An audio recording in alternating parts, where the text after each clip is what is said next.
আমার শ্বশুরবাড়ির সবাই আমাকে পছন্দ করত শুধু একজন ছাড়া, আর সে হলো আমার শাশুড়ি আম্মা। আমার শাশুড়ি আম্মা আমাকে কিছুতেই পছন্দ করত না, আর তাই আমার শাশুড়ি আমার শ্বশুরকে কুপরামর্শ দেয়। আর আমার শ্বশুর শাশুড়ি আমার কথায় আমাকে একদিন বাথরুমে নিয়ে আমার সাথে। বাকিটা গল্পতে বলছি। আমার শ্বশুরবাড়িতে প্রাইভেসির বিরাট সমস্যা। উপরতলার কথা নিচতলা থেকে শোনা যায়। রিফাত যখন আমাকে বিয়ে করে বাড়িতে নিয়ে এল, সবার মাথায় যেন আকাশ ভেঙে পড়ল। আমার শাশুড়ি রিফাতকে উপরে নিয়ে যা বললেন তার মর্ম হল, রিফাতের জন্য খুব বড় লোকের হার্ভার্ড ইউনিভার্সিটিতে পড়া মেয়ের বিয়ের কথা চলছিল। এর মাঝে রিফাত কেন একটা গরিব গুরব মরহুম সাংবাদিকের মেয়েকে বিয়ে করে এনেছে। এই মেয়েকে নিয়ে কি আপনি ও স্বজনদের সামনে মুখ দেখানো যাবে? রোটারি ক্লাবের মিটিংয়ে যাওয়া যাবে? রিফাত বোধহয় বাড়ি ছেড়ে দেওয়ার হুমকি দিলতে আপাতত কাজ হল। শাশুড়ি আম্মা তিতা ওষুধের মতো আমাকে কোনো রকমে গেলেন। আসলে শাশুড়ি আমার রাগ করাটাই স্বাভাবিক। গুলশানে ওনাদের এত বড় দোতলা বাড়ি, সামনে পিছনে বিরাট লন। শ্বশুর সাহেব আর্মি থেকে আর্লি রিটায়ারমেন্ট নিয়ে এরশাদের আমলে বিরাট ব্যবসা আরম্ভ করেছিলেন।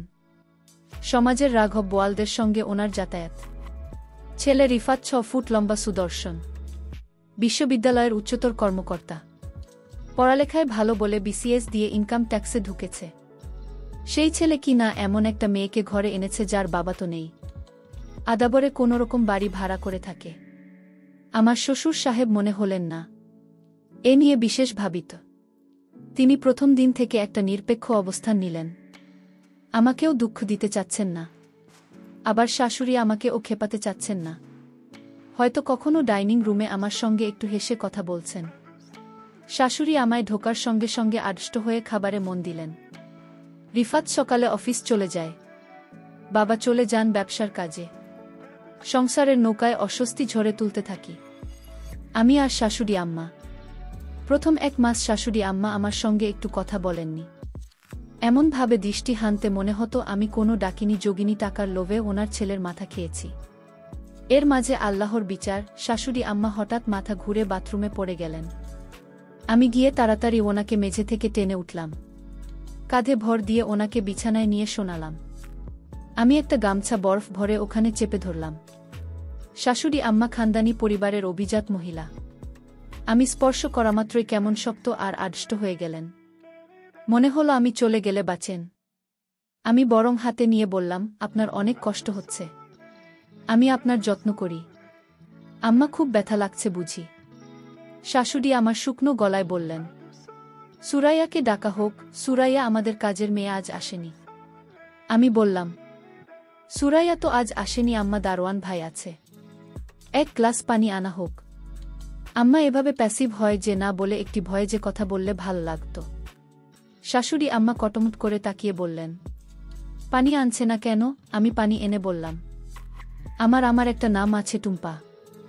আপনার ছেলে বলে তুমি? আপনার তো কোনো মেয়ে নেই। টুম্পা বলে ডাকবেন, দেখবেন মনটা ফুরফুরে লাগবে। মা কোনো জবাব দিলেন না, ধকধক করে পানি খেয়ে পাশ ফিরে শুয়ে পড়লেন। শাশুড়ি আম্মা প্রথম আমার রান্না খেতেন না। বাথরুমে পড়ার পর থেকে খাওয়া আরম্ভ করেছেন। আমি রুই মাছের মাথা, ইলিশ মাছের পেটির টুকরো শাশুড়ি আমার দিকে এগিয়ে দিয়ে।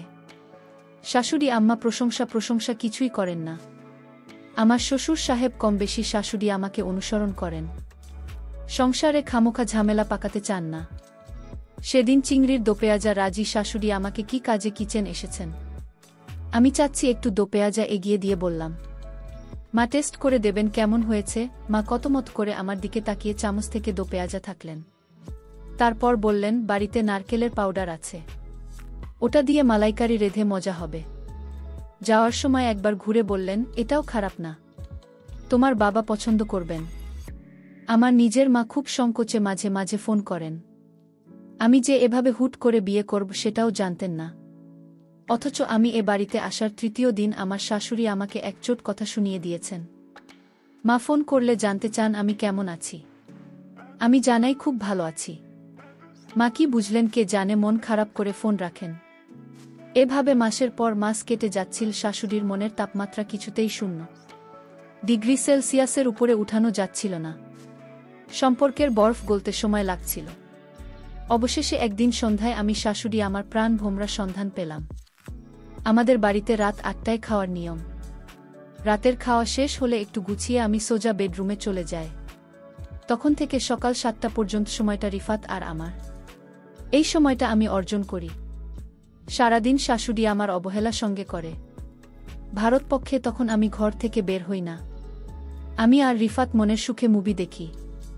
সেদিন কি কারণে বেরিয়েছি ও মা দেখি ড্রয়িং রুম শাশুড়ি আমাকে একা একা খিলখিল করে হাসছেন। ওনার এরকম হাসি আমি কখনো শুনিনি। দরজার কাছে গিয়ে দেখলাম শাশুড়ি আমার স্টার প্লাসে শ্রীমান শ্রীমতী নামের একটা সিরিজ দেখছেন। আমি আস্তে করে গিয়ে শাশুড়ি আমার পাশে বসলাম। আমরা একবার খতম করে আমার দিকে তাকালেন।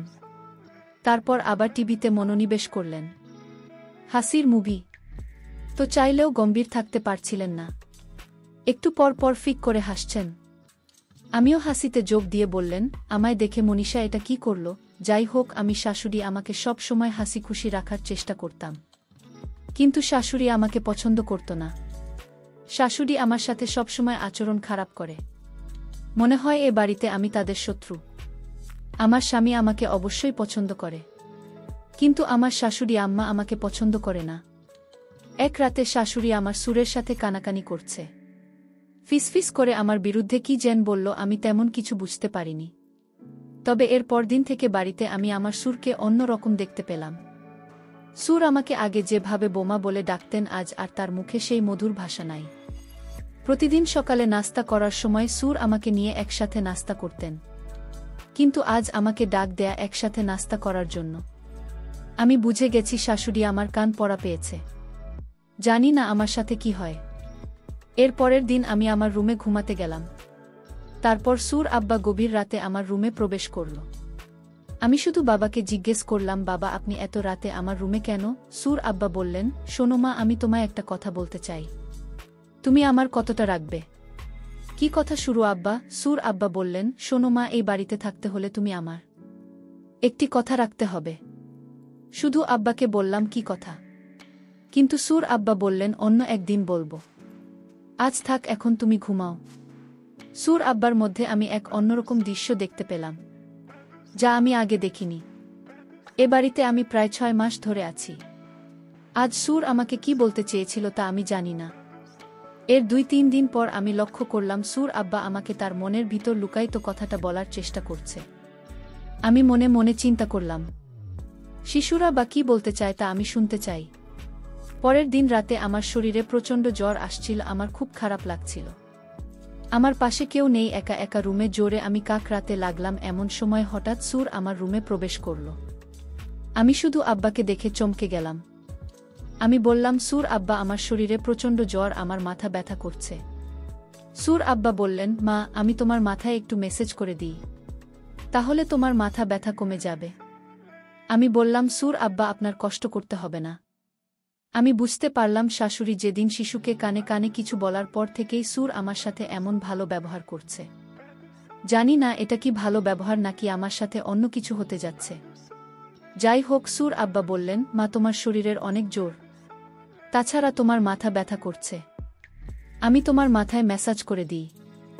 আমার মাথাটা এত ব্যথা করছিল, আমি কিছুতেই আর না করতে পারলাম না। আর তাই সুর আব্বা আমার মাথায় মালিশ করে দিচ্ছিল। আমার খুব ভাল লাগছিল। আমার মাথা ব্যথাটা অর্ধেক কমে গিয়েছে। সুর আব্বা আমাকে বললেন, মা, আমি তোমার আর কোথায় মালিশ করে দিব? আমি বললাম, বাবা, আমার মাথা ব্যথা কমে গিয়েছে, আমার আর মালিশ করা লাগবে না। আপনি এখন রুমে গিয়ে ঘুমান। সুর আব্বা বললেন, ঠিক আছে বোমা, তাহলে তুমি ঘুমিয়ে পড়ো, আমি সকালে আবার আসব। সুর আব্বা যখন রুম থেকে বের হতে লাগলেন, আমি শিশুর আব্বাকে ডাক দিলাম, বাবা শুনে যান। সুর আব্বা বললেন, কিছু বলবে বোমা? আমি বললাম, বাবা, আপনি আমাকে কি কথা বলতে চেয়েছিলেন? বলবেন বলবেন করে আর বলা হলো না। সুর আব্বা বললেন, মা, আমি তোমাকে যে কথাটি বলতে চাচ্ছি সেই কথাটা বললে তোমার মনটা খারাপ হয়ে যেতে পারে। বাবা, আপনি বলেন, আমার মন খারাপ করব না। আপনি আমার বাবার মতো, আপনি যা বলবেন আমি তা মেনে নেব। সুর আব্বা বললেন, তার আগে তোমাকে আমার সাথে বাথরুমে যেতে হবে। আমি বললাম, বাবা, বাথরুমে কেন? দরকার আছে, তুমি চলে গেলেই বুঝতে পারবেন। আমি অবাক হয়ে গেলাম।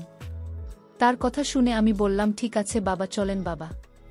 তারপর বাথরুমে গিয়ে যা দেখলাম তা দেখে আমার মনে হলো আমার চোখ কপালে উঠে গেল। 4টা ক্যামেরা লাগানো।